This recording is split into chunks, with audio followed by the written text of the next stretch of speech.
ராதே கிருஷ்ணா. எல்லாருக்கும் நமஸ்காரம்.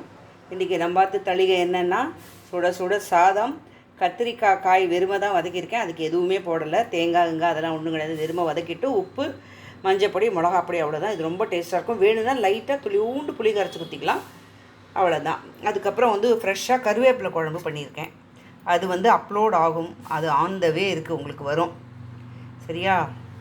சுட சுட நல்லெண்ணெய் விட்டுண்டு இந்த கருவேப்பிலை குழம்பு பிசினி சாப்பிட்டேன்னா உடம்புக்கு ரொம்ப நல்லது.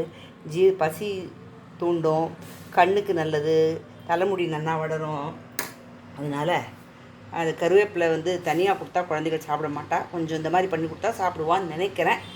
அதுக்கப்புறம் பூசணிக்காய் பச்சடி. இதுக்கு என்ன பண்ணணும்னா, பூசணிக்காயை கொஞ்சம் லேசாக வேக வச்சுருக்கேன் உப்பு போட்டு. அது நல்லா வெந்த உடனே அரைச்சும் விடலாம். நானாக இன்றைக்கி எதுவுமே அரைச்சி விடலை. கடுகு, உளுத்தம்பருப்பு, பச்சை மிளகா, கொத்தமல்லி போட்டுட்டு தயிரை நல்லா விட்டுட்டு கலந்துருங்க. தயிர் சாப்பிட்ற சமயத்தில் விட்டுட்டு கலந்துட்டேன்னா நம்மளோட பூசணிக்காய் தயிர் பச்சடி ரெடி. அதுக்கப்புறம் மாங்காய் உப்பு பிசினது வச்சுருக்கேன்.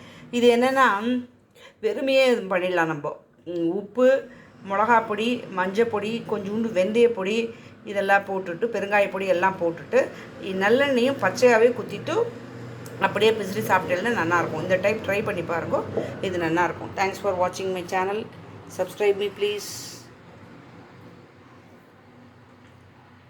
நான் அதை அப்லோட் பண்ணுறேன். கருவேப்பிலை குழம்பு பாருங்க எல்லோரும். தேங்க்ஸ் ஃபார் வாட்சிங்.